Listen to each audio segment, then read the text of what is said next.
Salam sayang Sabah, anda bersama saya, Sayla Saidi. Selaras dengan arus pembangunan negeri, daerah kecil Sukau turut tidak ketinggalan apabila pelbagai projek kemudahan asas telah disediakan dan sedang dirancang oleh kerajaan negeri bagi memudahkan penduduk di sekitar daerah itu menjalani rutin harian masing-masing. Ahli Dewan Undangan Negeri Sukau, Datuk Sadi Abdul Rahman berkata, antara kemudahan asas yang disediakan di daerah kecil itu termasuk bekalan air paip bersih ke rumah penduduk berkenaan. Sejak dipilihlah 2008 saya dipilih sebagai wakil rakyat Dun Sukau. Ini panggal kedua lah saya dipilih. Saya bersyukur kepada Allah Subhanahu Wa Taala sejak saya dipilih menjadi wakil rakyat 2008. Memang kita tidak boleh nafikan, orang buta saja boleh menafikan bahwa pembangunan di kawasan kita ini khususnya di Dun Sukau memang banyak pembangunan yang begitu ketara dari konteks pembangunan asas rakyat, khususnya kalau kita bilang cakap masalah air. Masalah air dulu Dun Sukau ini boleh dikatakan peratus penggunaan menerima air bersih ini zero. Tetapi sejak 2008 hari ini sudah hampir kita cover 80%. Di kampung ini saja yang tempat kita adakan program ini, air di sini sudah tidak ada masalah. Orang boleh buka pipe air dapat air bersih. Kalau dulu Arab air hujan ataupun sungai Kinabatangan. Tapi kali ini di Mukim Batu Putih ini saja memang saya boleh berpuas hati bahwa air di sini memang semua orang dapat bakalan air bersih. Dan begitu juga di pesisiran pantai ya. Pasal Dun Sukau ini terbagi dua. Banyak orang tidak tahu nih pentadbiran dia. Satu ditadbir di bawah Majlis Bandaran Sadakan dan sebagiannya lagi ditadbir oleh pejabat daerah Kinabatangan. Ya, yang di pesisiran pantai ini semua di bawah pentadbiran Majlis Bandaran Sadakan. Khususnya macam kampung Tanjung Aru, Lubukan, Sepenung, banyak lagi kampung-kampung di pesisiran pantai Kinabatangan ini adalah di bawah pentadbir Majlis Bandaran Sadakan. Jadi di situ dulu mana ada air melalui kabel dasar laut, hari ini ada. Tanjung Aru sudah dapat melalui air bersih melalui dasar laut. Yaitu kita ambil air daripada Sandakan dan gunakan kabel dan hari ini ada air. Itu soal air. Soal pembangunan lain, jalan raya kita tidak boleh nafikan semua jalan raya kecuali di Mukim Litang. Yang hari ini saya meminta kerajaan persekutuan supaya membina jambatan kedua. Nah, ini jambatan pertama yang kita ada sekarang. Tapi kalau boleh diadakan satu jambatan kedua melalui Jalan Sukau, insya-Allah akan mukim seperti Mukim Litang ini dapat dilalui menggunakan jalan raya yang bertar. Jadi itu harapan kita pada masa akan datang dan dimasukkan dalam RMK 11. Dan kalau soal-soal pembangunan infrastruktur, dulu kita tidak dengar Pekanbaru Sukau.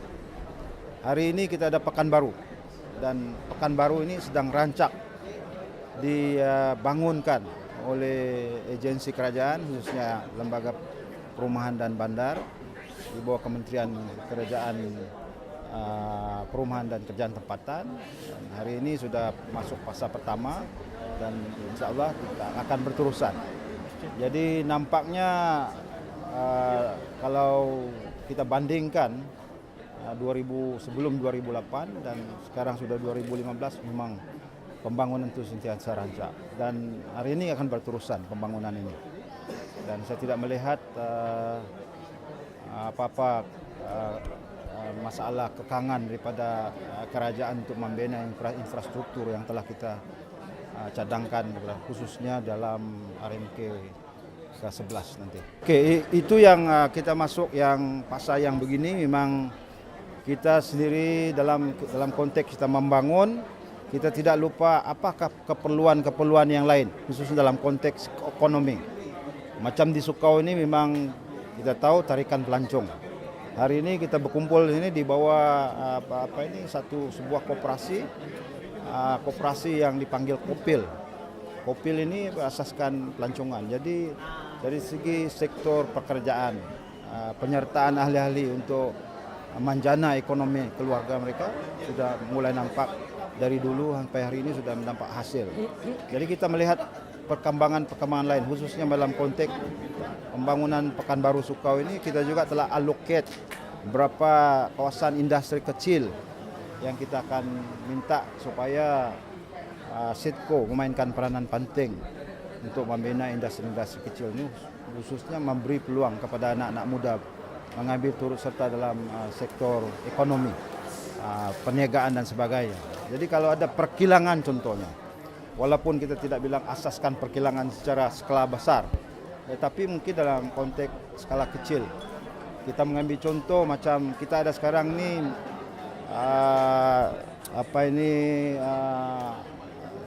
Gua Gumantung contohnya. Gua Gumantung ni menghasilkan sarang burung. Tetapi sarang burung ni bukan kita proses. Kita ambil sarang burung kita hantar pergi China. Sepatutnya kita ada bahan ini, material ini kita proses sendiri. Jadi ada kesan pembangunan ekonomi kepada bukan saja setempat tapi kepada belia-belia. Kalau kita ekspor sarang burung, misalnya contoh diproses di China, dia jual balik pergi Sabah. Tapi dengan sudah multiply dia punya dia punya bahan ini. Dulu dia hantar bahan tapi dia tidak proses. Tapi apabila dia proses mungkin kita minum. Dari segi itu khasiatnya. Jadi itu kita akan juga melihat kalau boleh material-material yang ada, bahan-bahan material yang ada pada kawasan kita itu kita pergunakan sebaik mungkin, kita proses sendiri dan mungkin kita boleh ekspor. Ya memang itulah sebab kita bangunkan Pekanbaru Sukau sebagai contoh. Untuk bukan saya membangun Sukau itu sebagai sebuah pekan baru, tetapi asasnya di situ ialah bagaimana kita nak mewujudkan peluang-peluang pekerjaan baru, industri yang saya sebutkan. Itu ke arah itulah. Tapi insya-Allah dalam masa yang akan datang ini kita akan minta kerajaan, pihak SIDCO untuk melihat sendiri peranan diorang sebagai satu agensi kerajaan yang meningkatkan susu ekonomi rakyat, khususnya peranan diorang sebagai pembangunan dalam bidang ekonomi ini, melihat sendiri potensinya supaya sarang burung ini dikaji dan akan dianjak sebagai satu produk daripada kawasan Dun Sukau lah, kawasan. Sekarang ni burung yang kita dapat ni daripada aslinya dari Gua Gumantung. Dia bukan di culture. Dia memang asli. Tapi dia punya produk itu setahun lebih daripada betantan. Kalau bilang kita sarang hitam ni contoh lah. Dia punya production satu tahun 12 satu kali harvest 12 ribu tan. 12 tan. Artinya kalau 12 tan 1.200 kilo. Satu kali harvest. Tapi malangnya bahan ini apabila dapat kita jual di negeri Cina. Padahal boleh kita proses. Kalau Cina boleh proses, kenapa kita tidak boleh? Itu sebagai contoh lah. Jadi kalau bilang kita sentuh soal industri kelapa sawit, di Sabah ini memang salah satu tempat pengeluar banyak minyak sawit adalah Dun Sukau dan Dun Kuamut. Kita di sini saja kawasan dia untuk Dun Sukau 700.000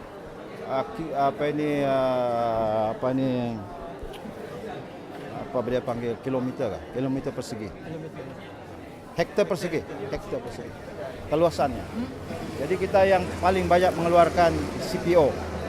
Tapi malangnya industri berasaskan sawit ini tidak ramai yang kita terukai, khususnya di kawasan kita ini. Patut ini kita ambil satu.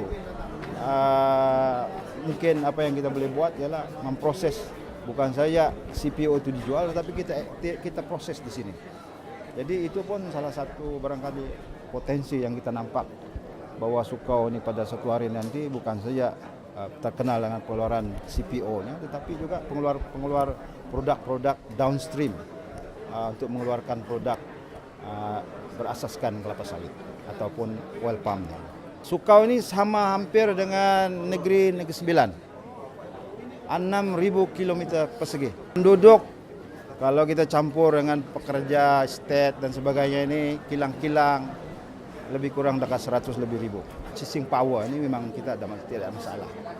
Cuma kita khususnya di Don Sukau ini kita tidak ada pekan. Khususnya kita kalau orang mau beli barang dia pergi Ladatu ataupun pergi Sandakan. Yang dekat Bukit Garam lah. Tapi kalau dia mau beli barang-barang yang komplit, maksudnya dia barang keseluruhannya dia tidak boleh beli di Kinabatangan, dia beli di Ladatu atau Sandakan. Sebab itu pengujudan Pekanbaru ini penting. Bila pengujudan ini Pekanbaru ini ada, orang tidak akan lagi datang turun ke Sandakan dan pergi Ladatu. Dia akan datang membeli barang di Pekanbaru Sukau. Jadi potensi untuk Pekanbaru ini memang kita sudah tahu Sukau ini satu pusat pelancongan yang saya tengok yang paling populer di negara kita ini. Kalau kita bandingkan sebut Kinabatangan dan Sukau, orang lebih suka klik Sukau daripada Kinabatangan. Sebab itu pelancong kita, tahunan pelancong yang datang ke Sabah, khususnya ke Sukau ini, lebih kurang 50.000 orang setahun daripada negara-negara Eropa dan negara-negara dari ASEAN countries seperti China dan Jepun. Orang datang sini, orang menginap di sini untuk mencari ketenangan lah. Sebab kita di sini masih ada terkenal dengan biodiversity.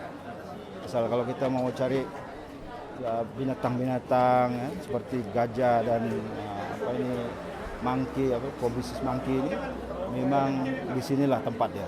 Nah, kalau mencari burung-burung kapal, bagayan burung, di Dun inilah paling banyak burung-burung yang kita kenali dalam negara kita sebagai burung-burung tropika. Saya Saidi, sayang Sabah.